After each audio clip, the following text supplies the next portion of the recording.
Well, how many of you guys have ever been given an assignment in school? Yeah, of course. We all have, right? Whether we're in person or remote, we've all been given an assignment to complete for school. Well, let me ask you this question. How many of you guys have ever gone too fast on an assignment for school? Right? You get the paper and you know the material, and so you read quickly through the instructions, or maybe you don't read the instructions at all, and you fly through that assignment. So you know that if you get done quickly, you have extra free time at the end. Or maybe you want to be the first to get done.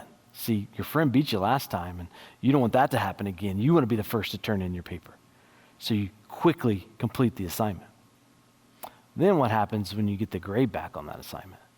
Instead of getting an A or a B because you really know the material, you get a C or a D because you went too fast. See, maybe you didn't read the instructions correctly, or you missed something because you were going so fast. Or maybe you were going so fast that your teacher couldn't even read your handwriting.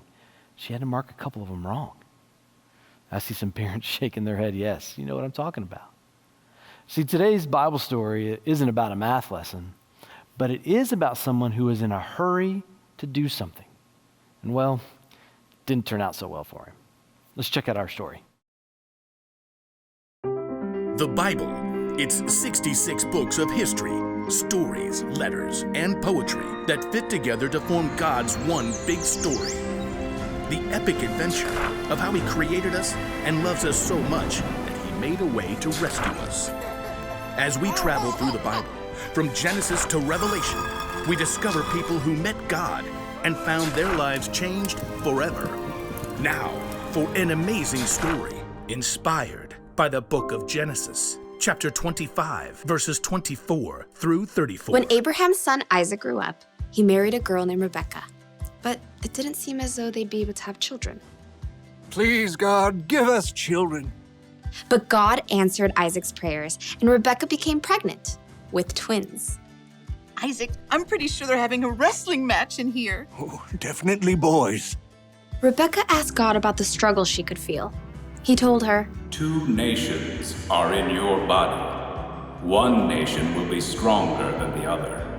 The older son will serve the younger one. When it was time for the babies to be born, they came out fighting.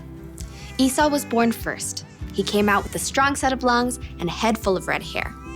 His brother Jacob was born moments later, still holding on to Esau's heel. How on earth did he manage that? The brothers shared the same birthday, but as they grew, that was about the only thing they had in common. Esau loved to roam far out into the wilderness. I would walk 500 miles and I would walk 500 more. Jacob preferred the comforts of home. The sun is so hot. I'll just take a little nap in the tent. Esau loved to hunt wild animals. That is one excellent wildebeest. Jacob preferred a different type of hunting. Not you, not you. Ha! The perfect ripe honeydew melon. One fine morning, Esau headed out into the wilds in search of adventure and some nice, juicy venison. I'll feast tonight. But Esau went all morning without spotting a single rabbit.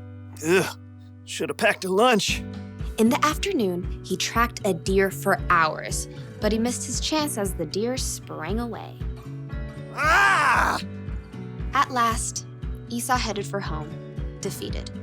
He was tired and irritated and so hungry he could eat an entire woolly mammoth.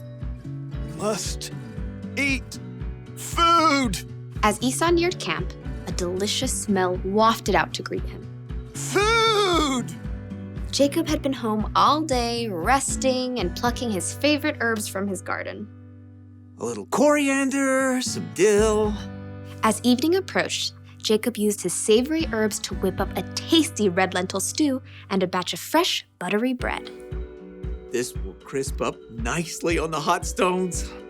By the time Esau had arrived in camp, Jacob's stew was simmered to perfection, and the bread was hot and crusty. Food! Food!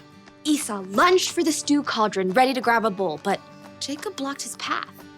Not so fast. Step aside, I'm hungry. Clearly. Just let me have some of that red stew. Certainly. Esau tried to dive for the stew pot again. Just one itty-bitty thing. What? Well, first, give me the rights that belong to you as the oldest son. Esau spent more time listening to his stomach than his brain. So in that moment, his stomach won out. Look, I'm dying of hunger. If I die, those rights are pointless anyway. Now give me that stew. Esau sprang forward once more. Promise to give me your rights. Fine. Fine what? Fine, I promise. Promise what? I promise to give you my rights as the oldest. Cool. Help yourself. Jacob stepped aside as Esau hurled himself at the stew pot. Stew! Esau happily gorged himself on rich stew and fresh bread. But as his stomach filled up, he had time to stop and think again. Esau had just traded the rights of a lifetime for a meal that would only last him a few hours.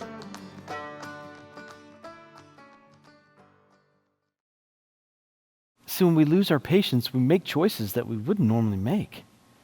Esau lost his patience and he made a choice he wouldn't normally make, and it ended up costing him something really important. We get impatient, we get frustrated, and we lose our patience with ourselves and even with others.